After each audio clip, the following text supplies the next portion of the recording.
nicer last week. What did you do? Just flip the camera around, or did you change your camera options in your settings? Flip the camera around per Rob Rivera. That's it. And that's it. Thanks, Rob. That's funny.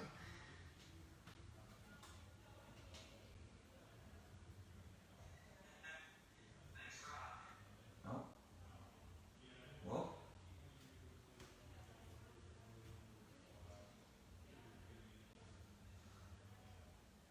Did those chapter markers last week work better? I didn't even test it.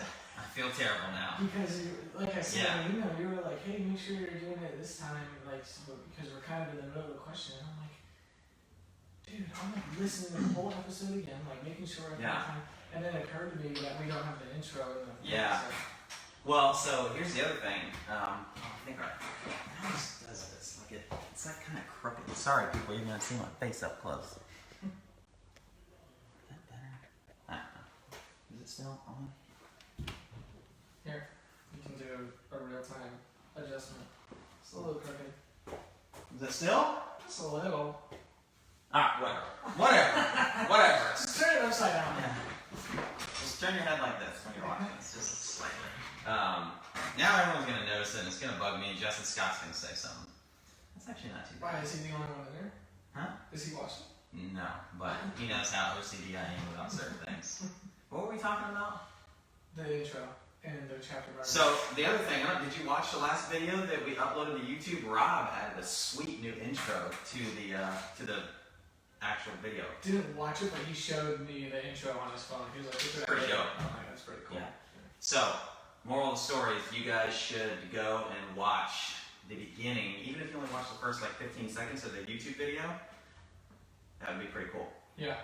So hello, Mark. Happy Wednesday. We're back on the Wednesday train. And you know what I did? I went in my calendar and I blocked off every Wednesday Look until at you. January 6th, 2021. Well, that's only a couple weeks away. Isn't that crazy? That's We're nuts. 2 months away. We are almost 10% of the way done with this decade. That's how I think about numbers, like percentages and like how, like almost like a loading bar. We're like 10%.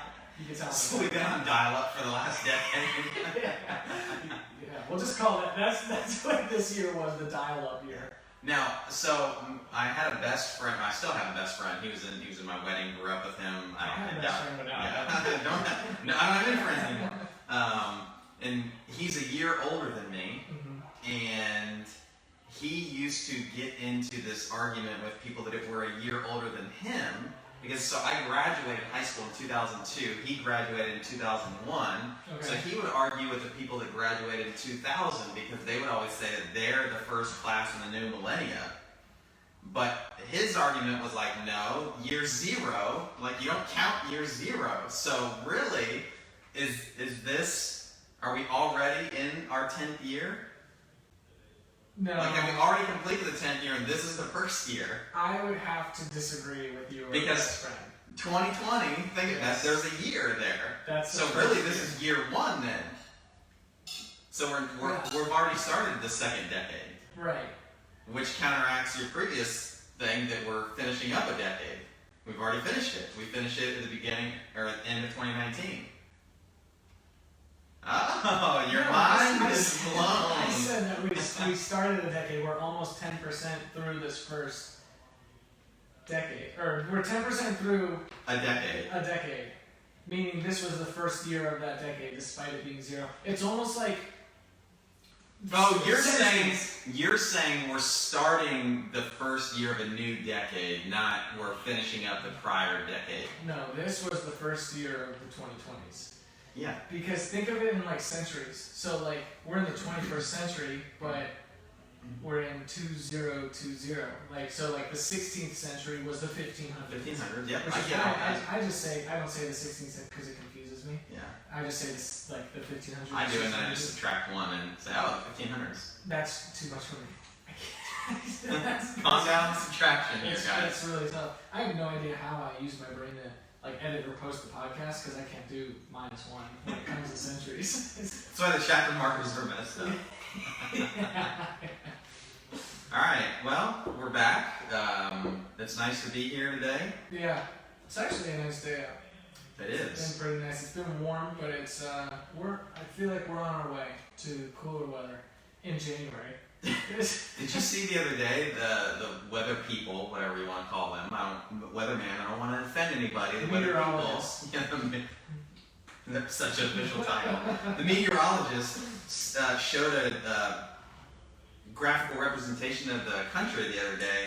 Did you see this? Yeah. Florida was at 92, set a record. Yeah, we're the hottest Ever. in the country. Meanwhile, I was talking to some people that are up in Canada the other day, and they're in their toques and their hoodies, and they got wood-burning stoves, and I mean, it's cold. I have a friend in Denver, and the other night it was 1 degree out, in Denver, and then it was 8 degrees out in the middle of the day, and I have a friend that lives in Kelowna, Canada, and he got 8 inches of snow, and he told me that, and I'm like, dude, I'm sitting on my patio right now with my shirt off, like Flip-flops. sweating, yeah, and he got 8 inches of snow. But go ahead. Is your friend in Kelowna, is that Brent Fikowski? No, I wish. I wish. That's where he lives. He goes to what's his gym, like CrossFit Kelowna or something like that, or Yeah, Kelowna yeah. CrossFit or something. But no, my friend in Kelowna, I'm like, you gotta go find this gym and beat this guy. But he doesn't. Is your friend a computer nerd? Yeah, Okay. so he doesn't exercise. Because if I don't know he if I don't doesn't know watch. him, then you must know him through the internet. Yeah, but he doesn't. Yeah, right. But no, he exercises. He walks. He goes on like really long walks. Oh, nice little walkabout. All right. Yeah. Doesn't do what we do, but is like well versed in like lifting and stuff like that because he used to lift. Cool. But so if he could probably chop it up with Brent for a little Yeah. bit on my behalf. Speaking of lifting, let's recap some events of this last weekend. You like that? How about that segue? So Saturday was the jerk clinic.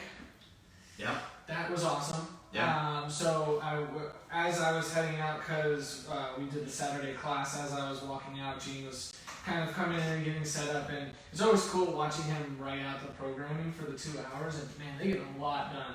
It's like, it's really like, when we say it's a working clinic, that's a working clinic, man. I mean, they had like A, B, C, D, E, and like F pieces that they were doing. Yeah, I saw Steph's post. She was holding up like a little whiteboard or something in her, I think it was her Instagram story, and I was like, good golly, that is a lot of work, which is really cool that they're getting done. It just goes to show you, when you get a group like that that's supremely focused and a phenomenal coaching Gene, that they get a lot done. It's Yeah. super high value.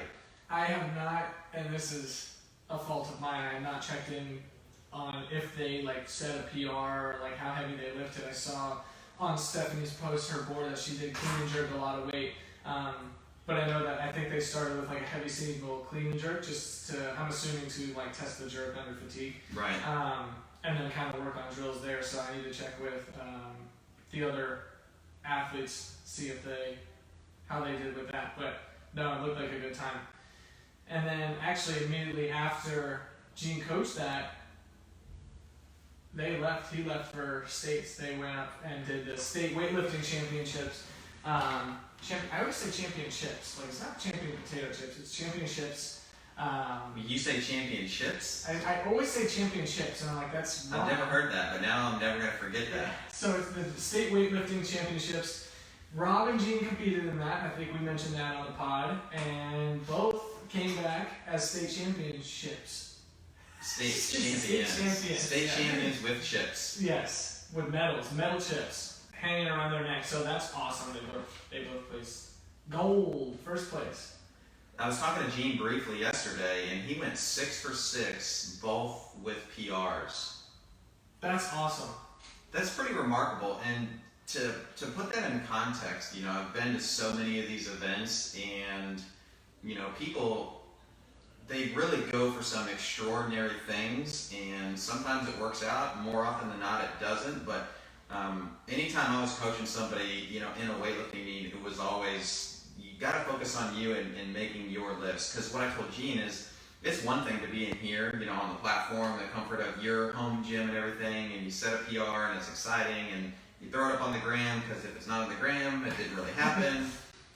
It's an entirely different thing to be out of your comfort zone with a singlet on that you're really not used to lifting in, different bar, judges in front of you, the warm-ups, all the anxiety. And he told me he had so much adrenaline going, like for his first clean and jerk, that he threw the bar up into his chin, which is just, that's adrenaline. So it's pretty cool to hear, you know, I went to the state championship, so it's not even just your local yokel meet, and you go 6 for 6 with setting 2 PRs.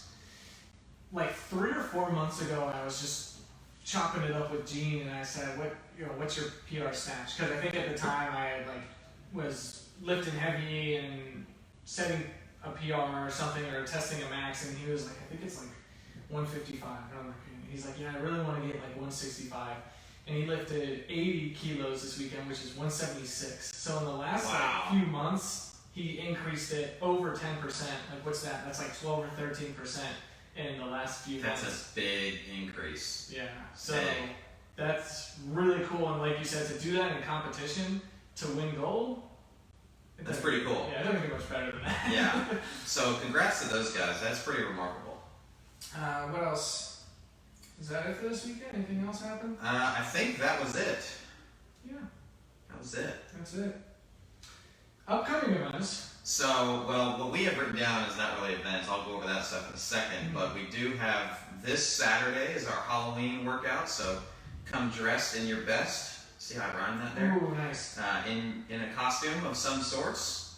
So if you want to imitate somebody, you know, maybe throw some long hair on and some glasses on. Yeah. You know, imitate your favorite coach. Marc G did that at the Open before. I forgot about that. That was so good. Yeah.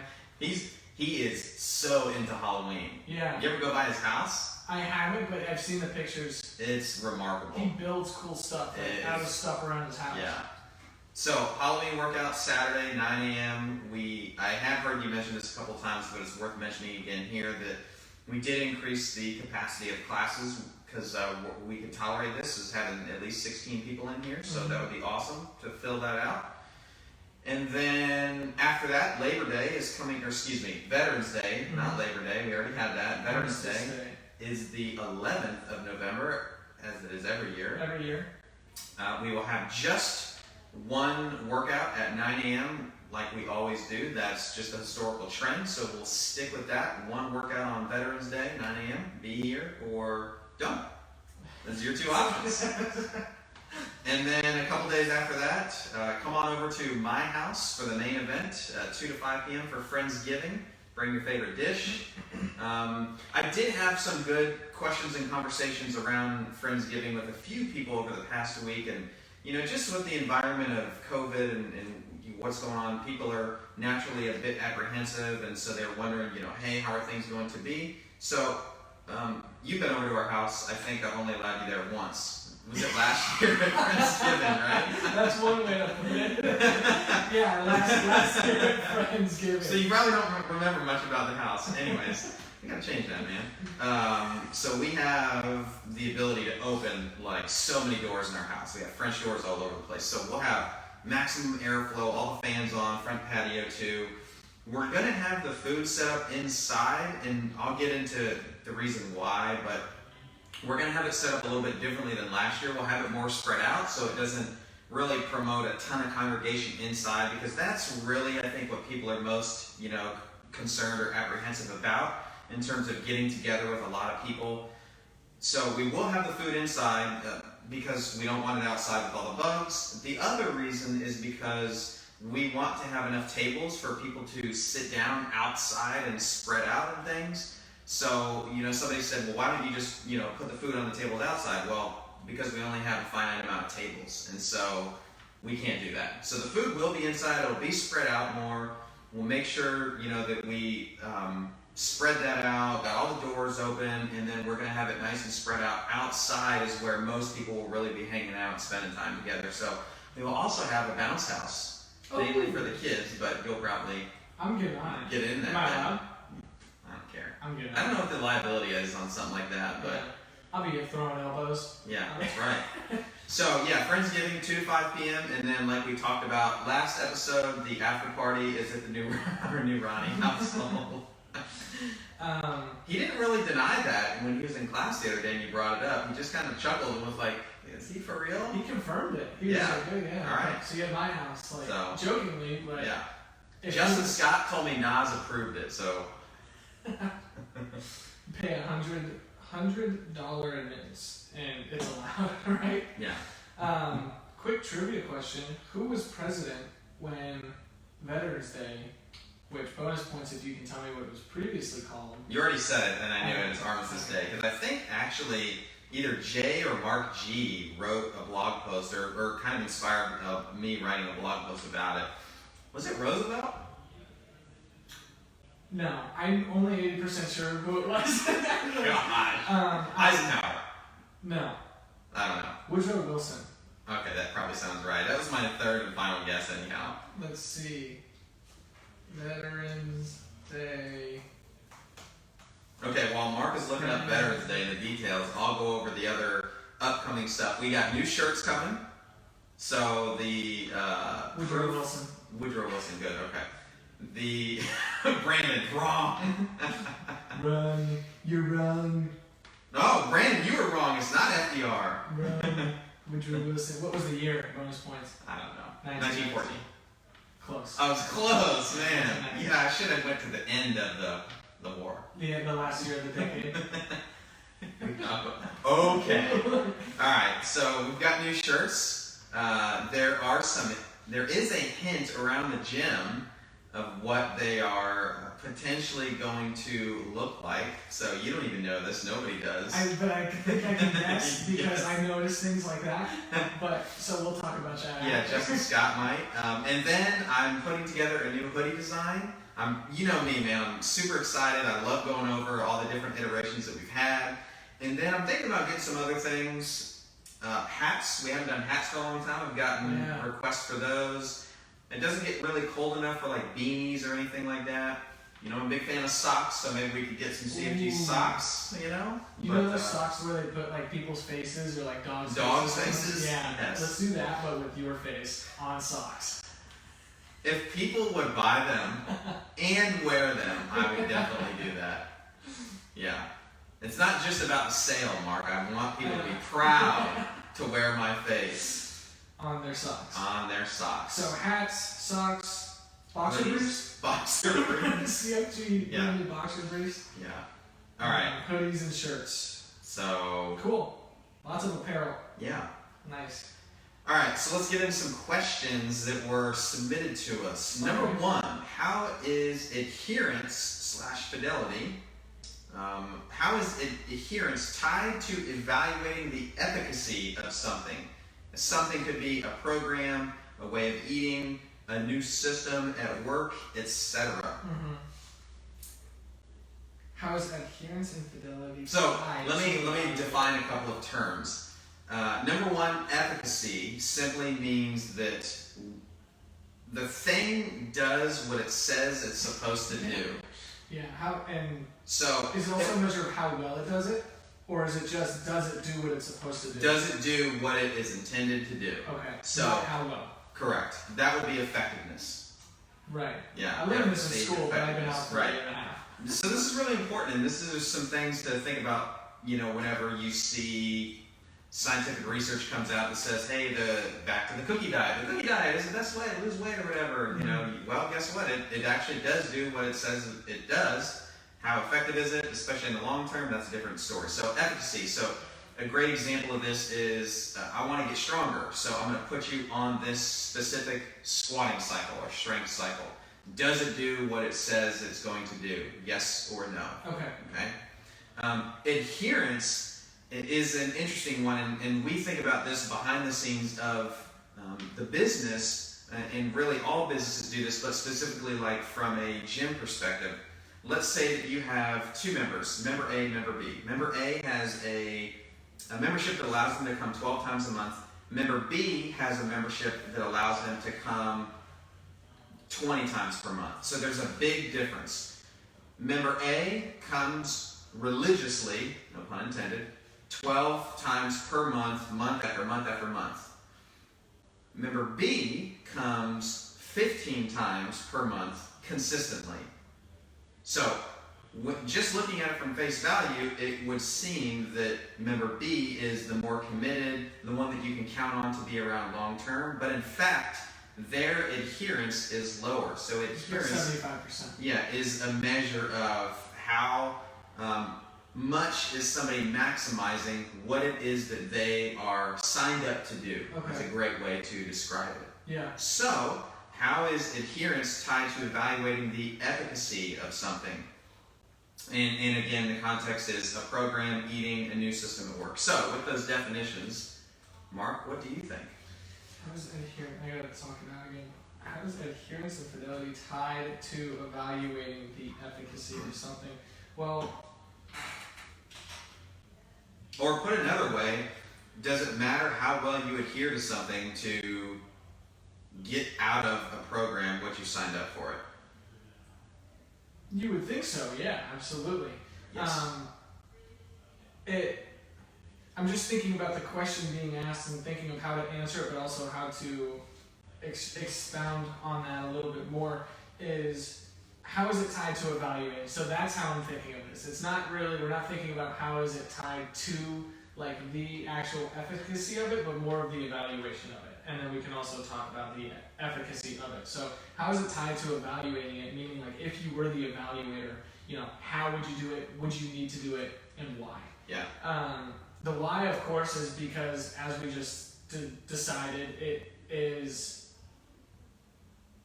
the, you know, we have the dependent variable, which is the efficacy, the independent variable, which is the adherence. And as we, you know, change that variable around, right, that dependent variable in the efficacy is going to change. So it's obviously important, but how would you evaluate it? Well, if you have, and is it tied to evaluating? Yeah, I think you'd have to if you care enough about the results. If you have some sort of attendance tracker, like we use Wi-Fi, it's really easy for me to go in and see how many times Josh Martin signed into class this month. Yep. And then it's really easy to take that across the course of, we'll just say 6 months since we've been back in our space, since being on lockdown, back in our physical space. Like in the last 6 months, here's what Josh was deadlifting. And we actually did a heavy single deadlift yesterday. Here's what Josh did, and then tie that to your adherence in the last month. Yes. With some outliers here and there, like you went on vacation, you know, maybe you work on the way, you know, so life happens. Yep. But which is very relevant to the question, right? Context matters. right. Yep. So I would say that's how it's tied to evaluating, is that you're going to need some sort of whatever program it is. So I like all of everything that's listed here. It says a program, which I'm assuming is some sort of like fitness program, eating, which we could just call a nutrition program, a new system at work, really anything. You're going to need some sort of data tracking something, some sort of like system or metric that you are looking for, instead of just saying, yeah, I work out and I'm fitter. It's way more in depth than that. I imagine you have a little bit more to say than what I just did. Yeah, so, no, that was great. I guess I'll just expand or maybe tackle it from a different perspective. The way that I think about this as a coach is we sit down with somebody and map out what their plan is going to be with them, and, you know, we make the decision, okay, we're designing a plan and we're going to deliver it to you. And then the last part of it, so it goes learn, design, deliver, refine. So we design the plan, we deliver it, and then we refine it over time, which is basically a fancy way of saying we test and retest. We test the thing that you care about, put a plan in place to improve it, whatever it is, however you decide that you're going to measure your success, and then we retest it. So this is super important when it comes to the retest part, because if we say you have this goal to lose 50 pounds, and one of the agreements that we come to is that in order to do that, you're going to eat broccoli 3 times per week, a handful of it. I don't care if it's fresh or if it's cooked. And so over time, what ends up happening is, like, let's say that we get to the point where we're going to measure it, and we say, okay, have we lost the weight? No, we haven't. Okay? So sometimes it's very common if the coach isn't very comfortable having this potentially tough conversation for the client to say, oh, well, this isn't working, I'm going to go and find something else to do. Well, wait a minute. Let's go back and look at, did you do the thing that we designed together that you said you were going to do in service of getting to this goal.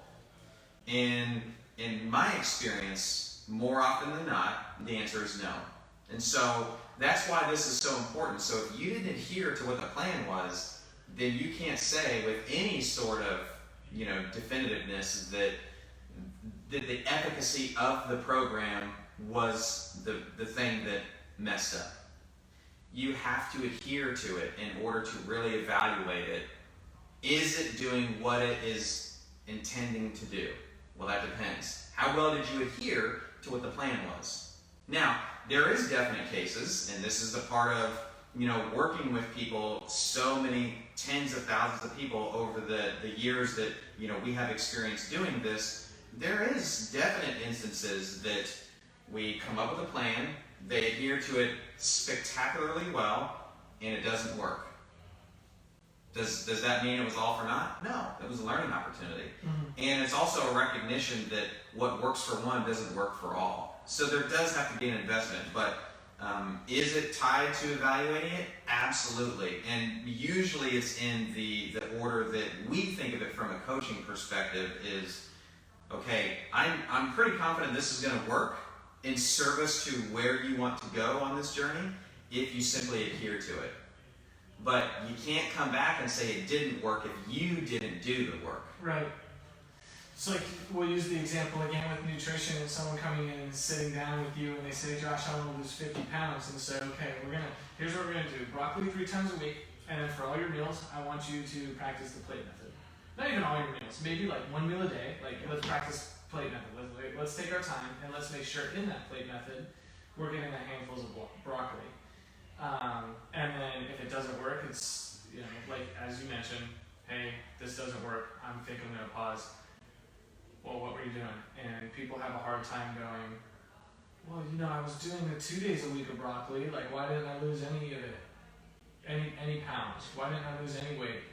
Well, I was doing plate method 3 or 4 times a week, but not, the 7 days a week as you mentioned. And it's that's as you mentioned, for as a coach, that can be a very tough conversation to have because it's tough to, in a world where, and I think we're getting away from this as a culture, but in a world where the customer is always right, quote, it's hard to sit across from that person that's already vulnerable, says they want to lose 50 pounds, they're struggling, and say, you were not doing what you were supposed to. Of course you wouldn't say it like that, you're a coach and phrase, but it's saying, you need to put the trust in this plan and stick to it because that adherence, and again, you wouldn't use these terms, but the adherence is going to show you what's possible and how much of this stuff works. But that's, I just like what you say about how it's it's not easy. It's not an easy conversation to have as a coach. And even if you've been doing it for years, it's still hard with every new person to be you're not doing what you're supposed to. But that's kind of the beauty of coaching is one, being able how to do that and how to almost let people know that's what they need to get what they want. Yeah, and the more that you can have drawn out, deeper conversations with people, the more dialed in you can be. And I don't mean being super detailed or super niche with this many grams of this or that many grams of that. That's not what it is. But the more that you can have these deeper, nuanced conversations and get into the context and figure out what is going to work best for the person sitting in front of me, guess what? Their adherence level is going to be tremendously higher than if it's a short 15-minute conversation where I just say, okay, Mark, you told me this, I want you to do that. Mm-hmm. Because then you're just looking to me to give you the answer instead of me saying, okay, you told me that you want to get to X. Kind of talk to me about what your day looks like.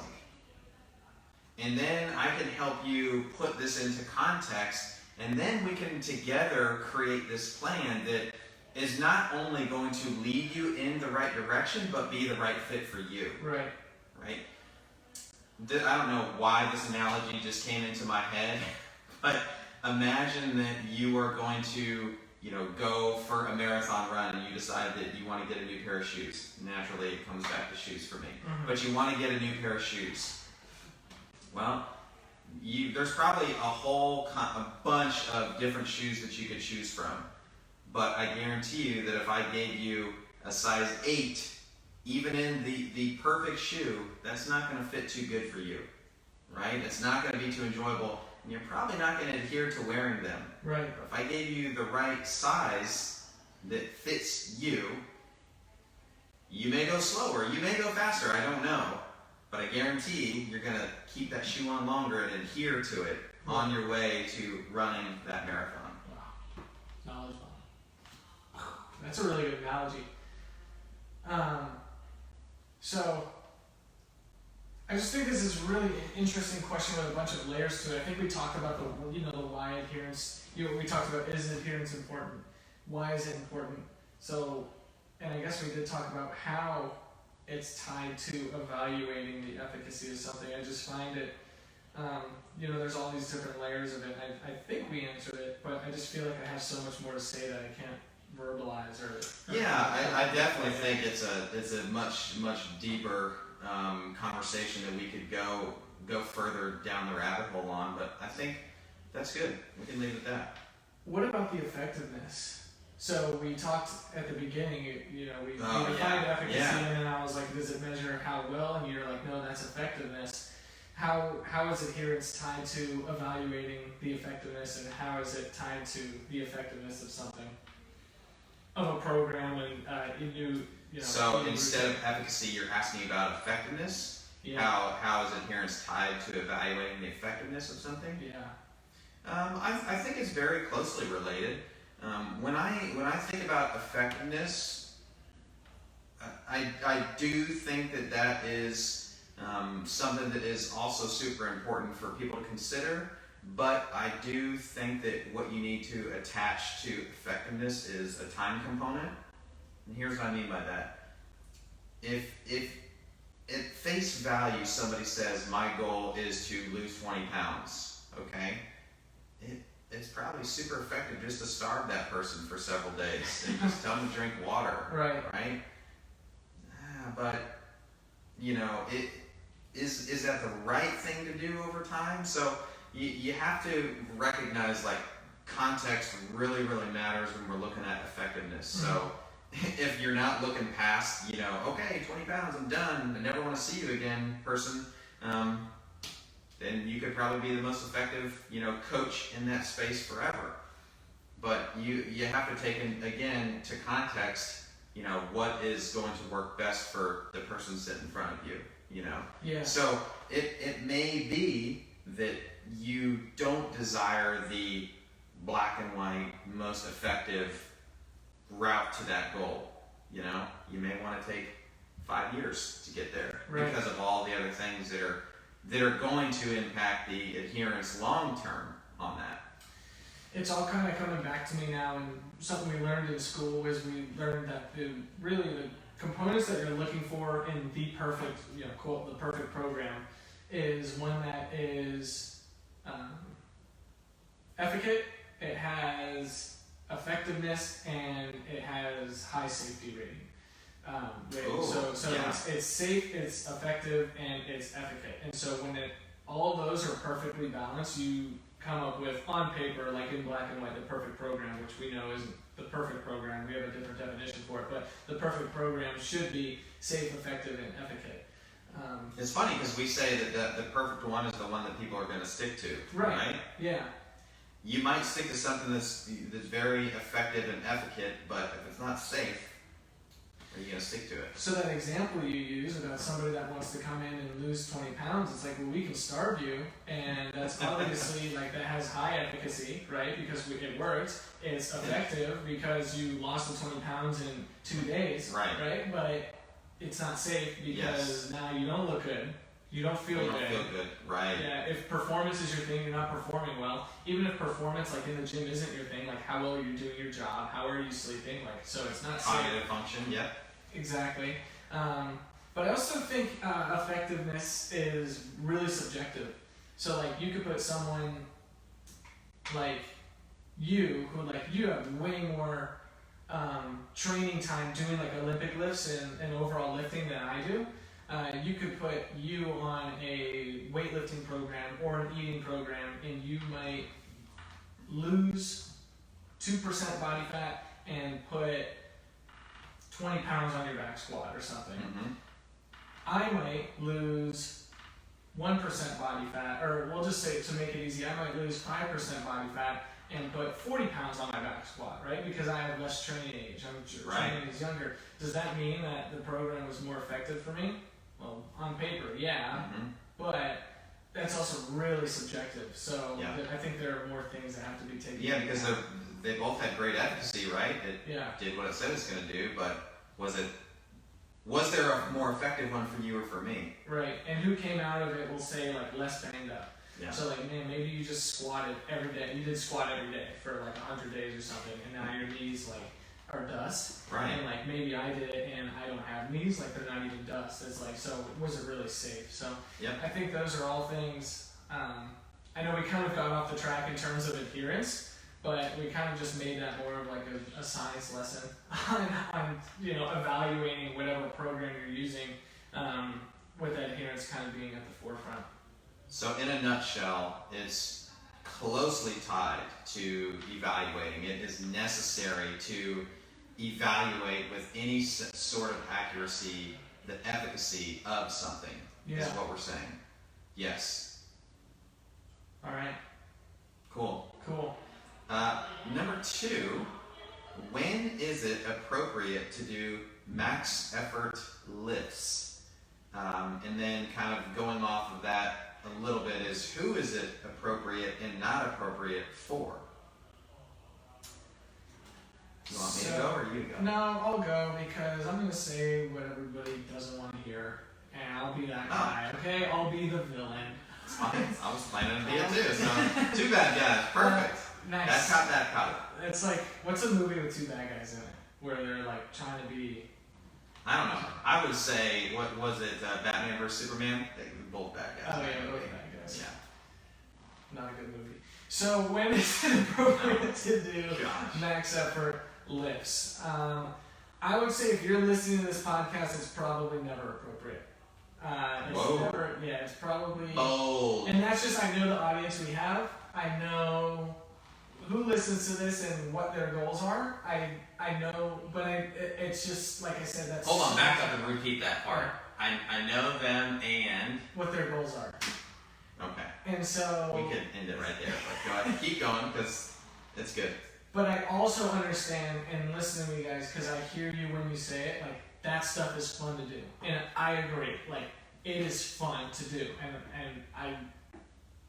But... so were some of the things I did in college, Mark, but it doesn't mean it was appropriate. that it's appropriate. Max effort shots in 12 hours.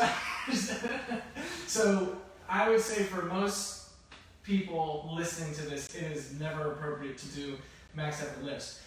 Who is it appropriate and not appropriate for? I would say it is really appropriate for those whose sport, or maybe they have life components that demand it. It's most likely going to be sport. Let's just say sport. Because there's no really life demands unless you need to lift a 1,000-pound car. Like, you don't need to train a 1,000-pound deadlift. Correct. Which, raise your hand if you've ever had to lift a 1,000-pound car so far in your life. And now everybody that listens to this is going to be in a situation where they have to lift a car because I said that. But I would say, who's it appropriate for? Those training sport. So elite functional fitness athletes are probably going to be tested in some capacity on their 1-rep max Olympic lifts or heavy lifts, or heavy power lifts, or we'll call them like the slow lifts. So back squat, deadlift, strict press, snatch, clean and jerk. They're elite functional fitness athletes. Elite power lifters need to be able to squat, bench, and deadlift. So elite Olympic weightlifters. Put another way, if you get checks because of how well you can do this, yes, then it's appropriate. But even then, we answer the when. Like, those people aren't maxing. It's not like they go in the gym and they max out unless they're on the Bulgarian system, which they, which comes with a lot of drugs too. But, yes. Okay. And 1,000 lifters that are standing in line, so if somebody gets hurt, they can do it. But they're not maxing out in training. So when it's like, hey, I work out Monday, Wednesday, Friday. When can we do 1 rep max back squat? It's like, if the best in the world, the people that get paid to do it, aren't doing it until their one meet that they have every year, it's like, we don't need to do it. Now, like I said, I understand it's fun. But who is it not appropriate for? Those that don't need to do it. And those whose goals aren't to do that. Now, if you tell me your goal is to get a 500-pound back squat and you're willing to do the work, it's like, all right, well, let's test your back squat. Let's do 3 months of squatting, and then we'll see where we're at. But yeah, and I would also say, my thinking has definitely evolved on this over time, because I think, even a couple of years ago, somebody said, okay, my goal is to get this lift. Back then I might have said, okay, cool, let's test where you're at and let's get going. Now it's not going to be that easy to slip that one by me. We're going to have a conversation, and I'm going to ask why. I'm probably going to ask you why a lot, and it's going to make you really uncomfortable. Because I've trained enough myself and trained enough others to know that those pie in the sky goals that people have, coupled with the life that they live, and not a judgment on life, I just mean life in general, either you're going to have to be okay with being in a lot of mechanical pain, hip, knee, back, ankle, shoulder, all that stuff. Mm-hmm. You're going to have to be okay with that, or it's not going to happen. It's just not, right. And this is why it's uncomfortable, because it's like, well, who are you to say that I can't do this? Well, I'm somebody who's been around the block for 20 years coaching. And right. I've worked not just with tens of thousands of individual people, but now thousands of other coaches. From the professional level, the Division I college level, Gen Pop, Weekend Warrior, whatever you want to call it, it's not. And so even in the context of kids, this is not to say that kids can't lift weights. Definitely they can, right? It is very appropriate, but they need to learn first how to move their own body in space. Show me that you can control, that, and then show me that you can control with, great function, great form, great recovery, great capability, all this stuff. For a long time. That is how you build up resilience. It's not what is the fast track? What is the quickest way to get to this whatever pie in the sky goal? It is what is right for the sustainability of your function. Right.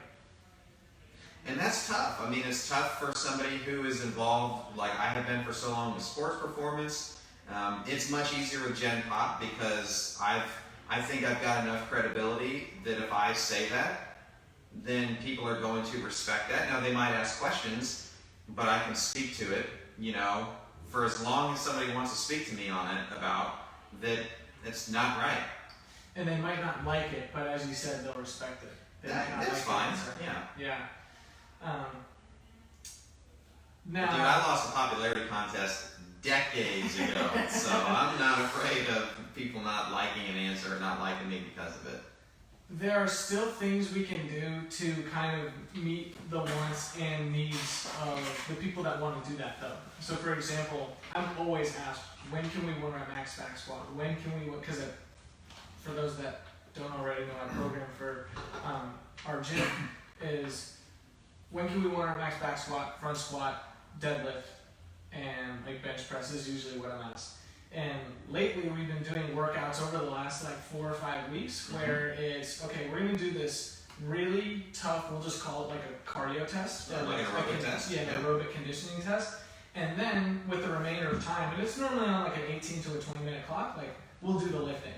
And there's a couple of reasons we do that. One is because I understand and I respect and I'm glad that people like doing those heavy lifts, but I also understand that we don't need to. Yeah, you understand your responsibility and duty as a coach. Yes. And that's to make sure that people can go home and not be able to get out of bed the next morning, right? So yeah, and there is a maturity aspect, and I can speak to this because yesterday when it was, run the 400 and then come in and do a heavy deadlift, probably as recently as a year ago, I don't know, maybe 2 years ago, I'll give myself a little bit of credit. After that last lift, I would have loaded up more and gone for it again, and probably been very capable to get over 400, but I'm more mature, I've seen more things, and I also recognize that the position that I have as a coach, you have, Steph, Emily, Margaret, Mark James, it's lead by example, not be the exception. Right. It's be the example, not the exception. Yeah. Like, we should put that on the hoodie. Oh, or the shirt. yes. Coach shirts. Yes. Ooh, nice. We got those coming too, actually. Coach shirts? If you guys would submit your sizes to Stephanie, I haven't gotten that information yet, so. I submitted mine. Actually put it in the doc, and then she texted me. Okay. I was like, it's in the doc. Yeah. But, kind of to backtrack a little bit, we also, doing that conditioning test beforehand allows people to do one of two things. One, be fatigued enough that they cannot lift their absolute max. Which is by design. Which is by design. Two, be warm enough so that they can feel good doing a heavy single. And you've probably noticed that there's one workout in particular, it was a Saturday workout, where we did a workout and then afterwards was like a quote 1 rep max. But even at that point, immediately after a Metcon, like a functional fitness Metcon, it's still going to be a heavy single. And we use the nomenclature heavy single because once those things start to fall apart, those things being proper mechanics, that's how we know we got pretty heavy for the day. And as you said, it's like yesterday at your heavy single deadlift, if you were to finish that last lift, which looked still about an 8.5 or 9 out of 10, but it wasn't a 10 out of 10 anymore, you turn to me and you're like, is that good for today? I'm like, yeah, that's probably pretty good. But could you have handled 20 more pounds? Yeah, absolutely. At what cost? Because you said you're pretty sore today, right? Yeah. Yeah, so at what cost? I probably wouldn't be sitting here. I might be standing or just laying like this. Right. So at what cost do you want to do that quote 1 rep max? Here's the crazy part though. Even all that said, that's only 20 pounds off my best all-time ever deadlift. And it went up easy. Yeah. Which shows that if you are consistent enough and you adhere to whatever program you're on, you like that callback? There you go. You will, even on the heavy single days, and we can say this with Tina, on her heavy single back squat day, she squatted 200 pounds for a PR. That's and she just was remarkable. And it went up easy. Yeah. And it wasn't even a max. And she's like, you know what, that's good. Her cup was filled, right? So she, she got the PR, she got the heavy lift that she was looking for. And now we know for next time, okay, let's set the goal of maybe a 205. And it's for a heavy single. Could she have gone up? Yeah. But one, I don't think we had the time. I think that was about her last lift.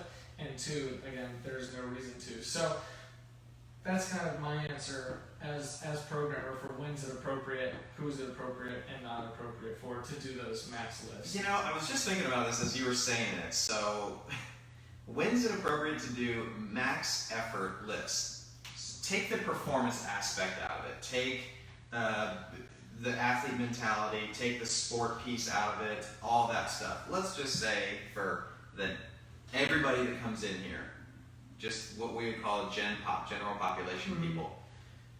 How many times in life are you going to give absolute maximal physical effort?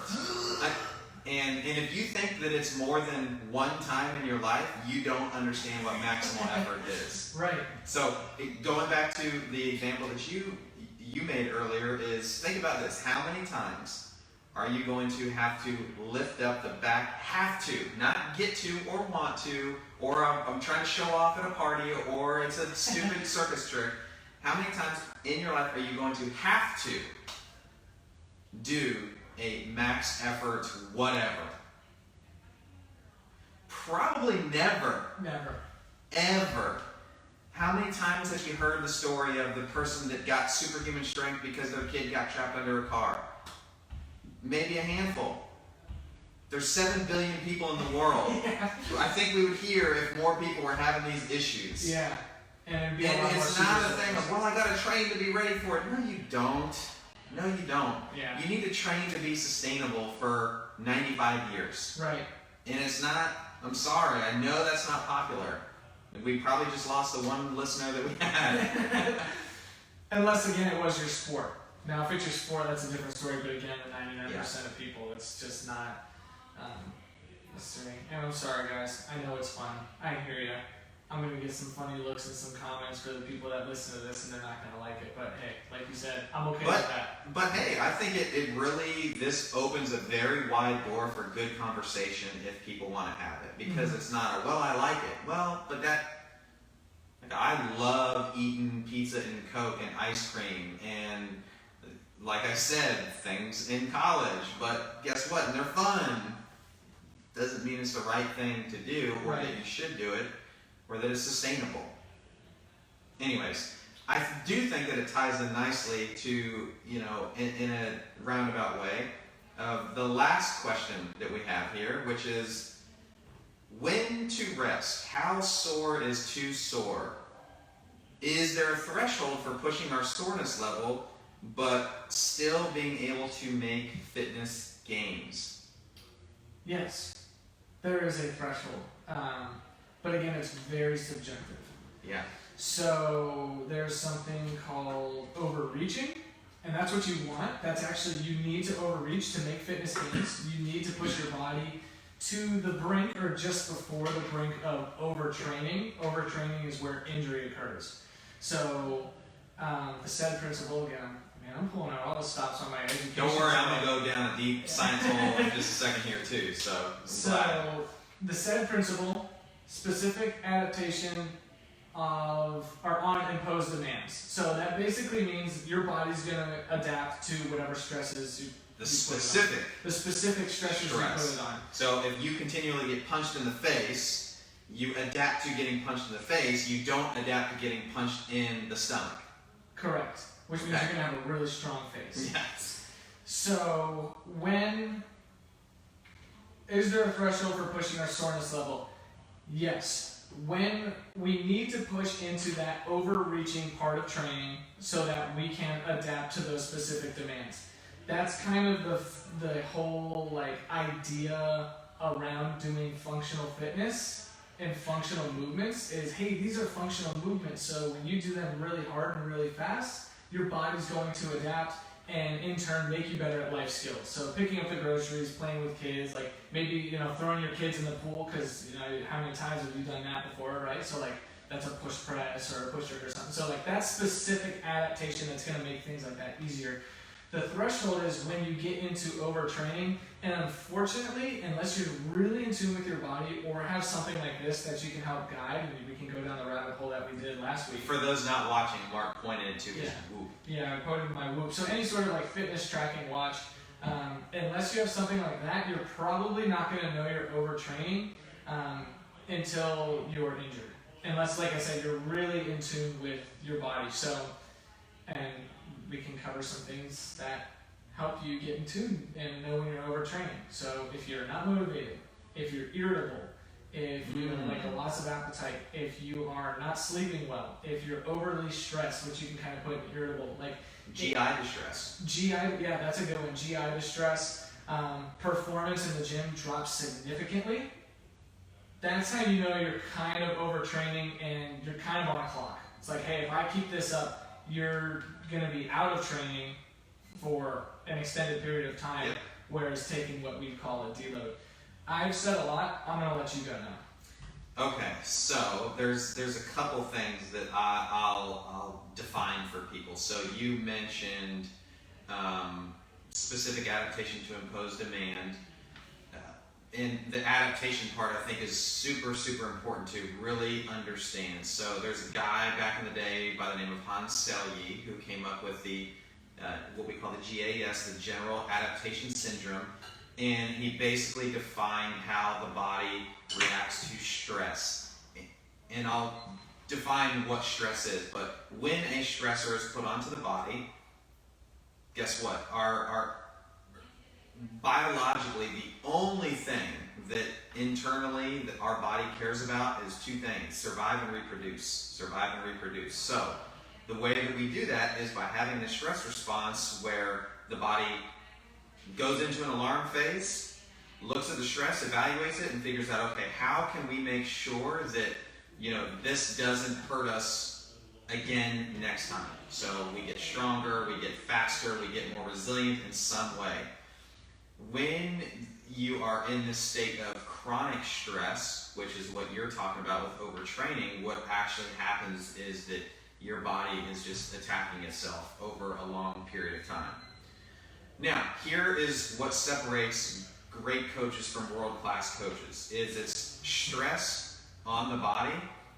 The body sees all stress the same. Stress is stress is stress. So, you might not have been in the gym for 3, 4, 5 days. So, physically, you don't have soreness, you're not injured, you feel fresh, but you've had trouble at work, trouble at home, your car broke down, you had to deal with that, or you got kids, there's enough stress right there, or you haven't been eating any of this stuff, you didn't sleep well. That is all cumulative stress that will have a monumental impact on top of what physical stress you're about to put your body in. So why did I make that comment about the world-class coach? Because the good ones will say, okay, this is the workout, you look like you're feeling great, let's go after it. The world-class one says, wait a second. The past several days we've been communicating, and you've told me all these things. This is what your workout is today. I don't care about the one that we originally thought you were going to be doing. This is the best one for you today. So that's really, really important. Sorry, my thing just chimed here. So I hope that wasn't too boring and that people at least paid attention a little bit to understand that, because it's really important for understanding that when we're starting to evaluate, okay, is there a threshold for pushing our soreness level while we still can make fitness gains? I agree with you, yes. First, you need to have an understanding, an awareness of yourself that there's a difference between pain, discomfort, injury, soreness, all of those things. So let's make that assumption that it's just like, I know my body well enough, it's just some soreness that I need to work through. Then, like you said very well, that it is subjective, right? I know, because I've got a lot of training age, probably about 25 years now, that I know what soreness level I can tolerate and still move. Now, this is where people can get kind of caught into a bad place, and especially sometimes in the group environment when it's like you can feed off of the people that are next to you. It's fun to be in community with others, but the drawback or the downside sometimes is that you will get pushed when you shouldn't. And then it's the responsibility of the coach to say, no. I know that you thought you wanted to do this, or you saw this person doing that you're usually right there with. That's fine. But today, this is the RX, the prescription for you, right? So there does need to be a level of awareness. There does need to be some personal responsibility. There's also the reason that your coach is there for you. But the other concept that I think is important for people to understand is something that I also teach. It's called minimum effective dose. So if I were to redo yesterday's workout again next Tuesday, so I've had a week to recover, and let's say that I feel fully recovered, biometrically it looks like I am, all these things, stress is good, and I come in and my 400 was 115 and I deadlifted 385. So is it possible that I could go for a 110 and a 405 deadlift? Yeah. Would it be just as effective if I did 115 again and I did 386? Yes. Yeah. So minimum effective dose is a really, really important concept to understand, because that really is where people need to sit. And it's hard to get to that point, because when your body's feeling good and it's like, man, I think that I could go for 406, which would be a PR. Yeah, but last week it was 385, 386. What if next week I could do 387? That's still progress. Yeah. And it leaves me in a state that allows my body to recover. So I think that's super important. And you also have to remember that it's not just this stress that you're recovering from. And it's also not this that you were trying to perform super well in. And unless your checks are getting cut from being an athlete, which to my knowledge nobody's that listens to this are, you're trying to be the best in life, not in exercise, that you can. So let that be where you shine, not here. Right. How would you define, because you talked about what it was and gave an example, how would you define like a quick tagline, minimum effective dose? How would I define that? Yeah, so it's, to me, the way that I think of this conceptually in my head is, it is the minimum stress that I can put onto my body that will signal to the internal mechanisms that, whoop, there's a stress and I need to adapt to it. Like the minimum amount, not the maximum, because there's also a concept that's called maximum recoverable volume, and they are very closely linked, and some could argue that they're the same, but I think that minimum effective dose is most appropriate for the greatest number of people. That's why I think that it's the most important one to talk about. So it's the smallest amount of work that you can do to elicit a positive adaptation. Perfect. That's what we talk about it actually in foundations. That's what we'll teach people, because everybody coming in, they originally, and we talk about this ad nauseum on the podcast, but they come in, they want to lose 50 pounds, but then on every single deadlift day, when they do the 35-pound bar in foundations, they want to come in and put 435 on the bar in their first class. But I'll say, well, consider minimum effective dose, and just to, completely dumb it down for what you said, because yours is a really good working definition. Is I'm like, this is the smallest minimum amount of work that you have to do to get better and stay injury free. Like that's it. That's why you're here. Like longevity is good. That's what you're here for. Yeah. And injury is bad. And I'll actually write that out on the board. I'm like, longevity equals check mark, injury equals X mark. It's a good visual. That's right. So it's also, I think, important to distinguish here. So it's entirely possible that somebody could come in, and do 385 one week, 405 the next week. But can you recover from that? And what I mean by that is, what if you had to take deadlift out of your head, right? What if after that day you had to remulch your lawn and pick up, 50 bags of mulch over time? Or make more than one trip from your car to your house for your groceries. Well, guess what? That's a deadlift, folks. And if you're doing something on a Tuesday that you can't repeat the similar movement pattern on a Wednesday, that's a problem. Yeah. So I do want to make sure that we kind of directly address, like, when to rest, how sore is too sore. How sore is too sore in terms of coming in and doing a workout? I think it's really subjective, and I think that that's what a coach is there for. I don't think that you're ever too sore to move blood, because that's actually what's going to promote you feeling better or less sore quicker. So you can go for a walk for 60 minutes. That would probably be the best thing. If it's like, oh, I can barely sit down on the toilet. I'm not telling you not to come in. You can still definitely, improve your fitness. But if you are debilitatingly sore all the time, something's wrong.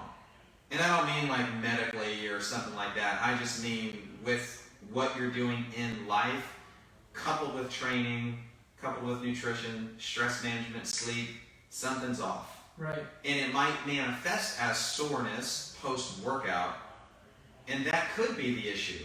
But it could also be one of the other three pillars. That's why you have to address all four. Right. I like what you said about how going for a walk, instead of saying, oh, I'm so sore, when's it going to go away? Like a 60-minute walk is going to be one of the best things to do if you're that level of soreness. And it's just, that's the first thing I thought when I read the first part of this question. It's when to rest, how sore is too sore? And it's, well, you always need to be moving. Movement is going to be the best. Exercise is going to be the best medicine to help with that sort of thing. And I think coaching in general is evolving to a point where people can feel comfortable and can come into a class. And like today, it was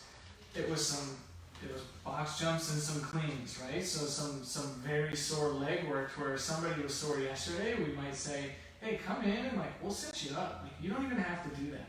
Like we'll set you up with something that's gonna set you up for success. And I think coaching is evolving to that point now where we can do that rather than just say, well, you can't really do this one, so why don't you come in Thursday? Yeah. That's the worst thing to say. And I think there is a shift mentally that people have to make, or rather that people have to get back to. Because think about the very first time that somebody sits in front of you or Steph or Emily or me for like that initial free intro or consult. They're there for them. Nobody else. Yeah. But for whatever reason, and this is why we teach coaches how to deal with people socially first, psychologically second, and then biologically sets and reps and movements and all that technical stuff last. Mm-hmm.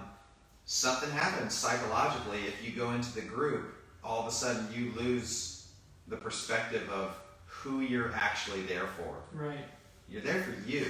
And so if you walk in every single day, and this took me a lot of time, a lot of sitting with my thoughts, thinking through things to recognize this, but when you walk in, I'm here for me. That needs to be your mantra. I'm here for me. When I chose my weight today, I didn't look around and say, oh, somebody's doing this or somebody's doing that, or I should be. No, I'm here for me. This workout is for me. Not for anybody else, not for the clock, not for my score. It's for me. Did you get a good workout? It's great. Great. Good. Yeah. Are you going to be too sore to work out tomorrow? No.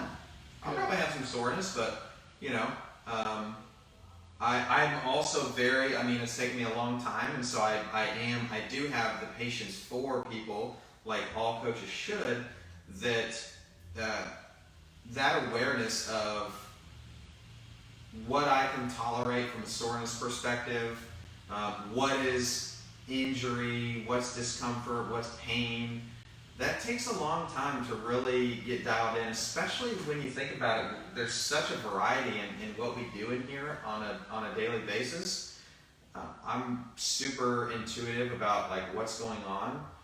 I've done enough training to know that. Mm-hmm. I don't think that many people that we interact with like on a daily basis are at that level. Some maybe, most definitely not. Yeah. But yeah, I mean, I'll be sore, but I'll be fine to continue moving. Good. I think that's probably been my biggest mindset shift, is referring to that daily practice not as training or even exercising or working out. It's just movement. I always want to be able to move. Right. Always, you know, be capable. That's good because we got bench press tomorrow. Oh yeah, I'll be here for that.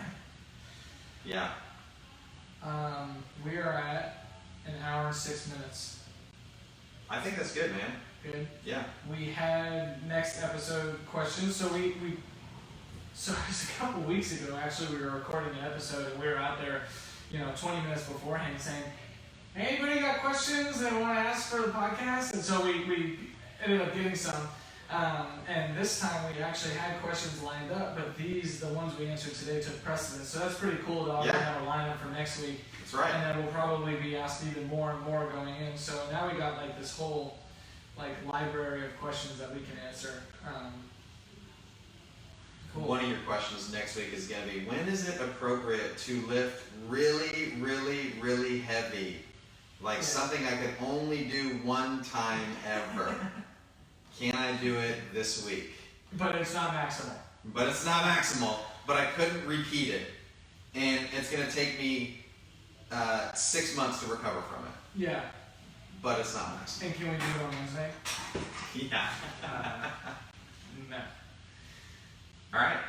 That's it. Thanks for your time, man. Yeah, thank you for yours. Yeah. We got I got a Facebook notification. Uh-oh. It's that Florida event page. Oh. Is it notifications from that. Goodbye, people. Yeah, thanks for listening. Thanks for watching if you're on the feed or if you watch this on YouTube afterwards. Thank you for listening to the show.